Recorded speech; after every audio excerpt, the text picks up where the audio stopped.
Regionalism depicts our brotherhood as Pacific Islanders and our common determination to fulfill the hopes and aspirations of our peoples for full employment and improved standards of work and living. Now this can only be achieved through regionalism. So why don't we all give it time to develop? Thank you. The third point that I will be talking about is that regionalism has failed because there is corruption in the Pacific Islands fisheries. There's clearly a significant concern throughout the Pacific Islands region regarding the impact of corruption and associated weakness in governance. This is on the ability of the region to effectively manage and develop its fisheries. Fishery corruption occurs in different forms.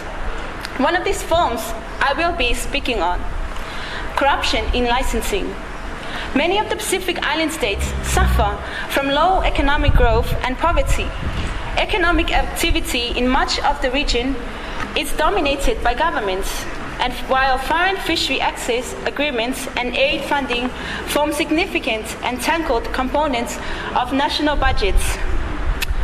A World Bank report on the Pacific Islands region in 2002 shows the contribution of fisheries to the economies of the independent states in the Pacific Island region. Much of the Pacific Islands, as shown on this table, relies heavily on aid. Contribution of fisheries to the economies of the independent states in the Pacific Island region as shown on this table. For example, in Samoa, there is 10.4% of GDP of aid in the fishery industry. In Vanuatu, there's 11.7% of aid coming in for fishery industry. And lastly, Tonga, 16.3% of GDP of aid coming into the country. The heavy reliance on aid is often tied up with foreign fishing access and agreements brings risks of corruption. The ability of a coastal state to manage its fisheries resources in a sustainable manner is dependent upon its effective control of fishing activities through licensing. An effective licensing framework also determines the coastal state's ability to gain a reasonable economic return from the fisheries. Despite some reforms, licensing continues to challenge many Pacific states who suffer from serious shortcomings in their governance of licensing processes and systems, and their relevant institutions, with a number of allegations rose in various Pacific Island states regarding suspicions of corruption. Alleged and proven cases of corruption through the issue of fishing licenses include ministers and senior fishery officials directing license fees into overseas private banks.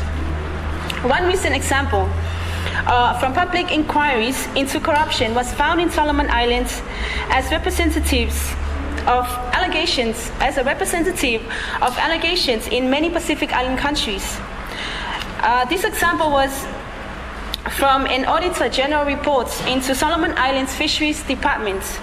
Following numerous allegations from the public and the fishing industry, the Solomon Islands Minister for Fisheries and Resources, Nelson Gile, was compelled to reveal in Parliament in 2005 that a number of secretaries were dismissed by the government following what he described as the siphoning of license fees to pay individuals. The minister also revealed that there was a transfer of money from license fees to a special account, which was then paid into some individuals in various ministries. Furthermore, an Auditor General's report into the department subsequently revealed that the country lost over $4 million through diversion of money, misappropriation, offsetting license fee income, unpaid fishing license fees, and understatements of reported actual. Thank you, Anne, for that enlightening debate. Fisheries corruption, just corruption in itself is everywhere, not just fisheries. The team leader for the affirmative side mentioned that corruption hinders regionalism, I am not convinced, however, that corruption in fisheries is a failure in regionalism. Before I begin with my debate, I would just like to invite the audience just to create a mental image in your minds, a picture of the Pacific Ocean. Pretty big, huh? Swimming in that Pacific Ocean is the largest natural resource in the region. That is the highly migratory tuna fish. Oxfam report states, and I quote, "Tuna fishery is by far the most economically significant fisheries in the Western and Central Pacific Ocean. It is the largest in the world with approximately 2 million tons caught annually, worth $2 billion US, and comprises roughly a third of all landed tuna." End of quote. For many centuries, we have held the belief that the ocean provides for us an inexhaustible supply of fish. We know that this is not true.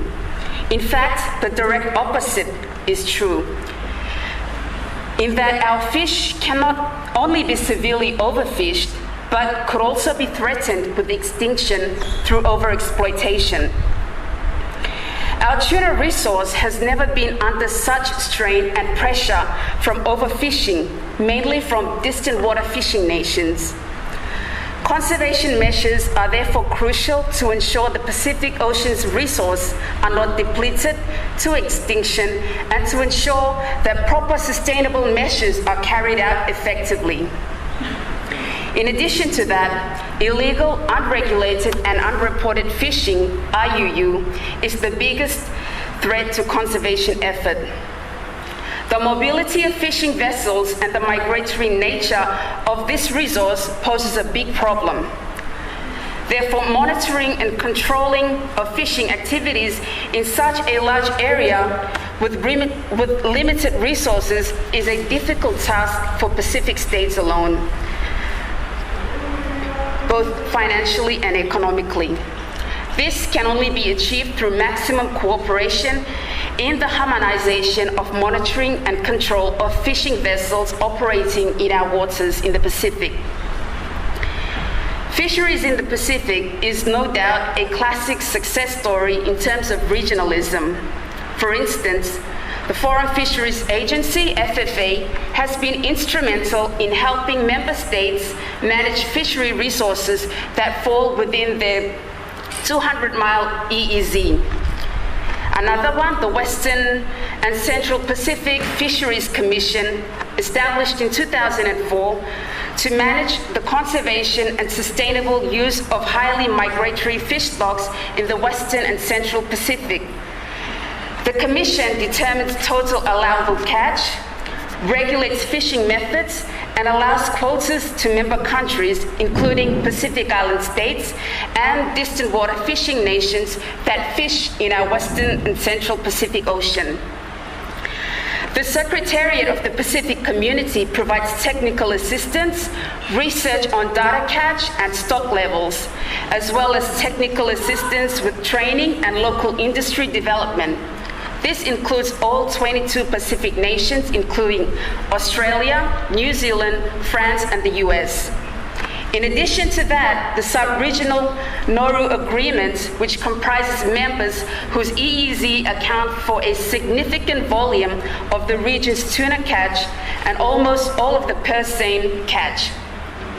The agreement has 3 implementing arrangements which set out specific rules for fishing in these countries.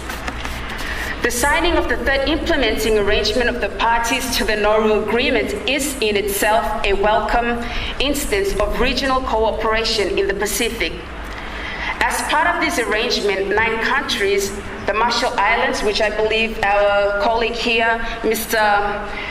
Jonathan, is from, FSM, Palau, Kiribati, PNG, Solomon Islands, and Tuvalu agreed to take measures to conserve their valuable tuna stocks. This would not have been possible to achieve had each individual island nation tried to do it on its own.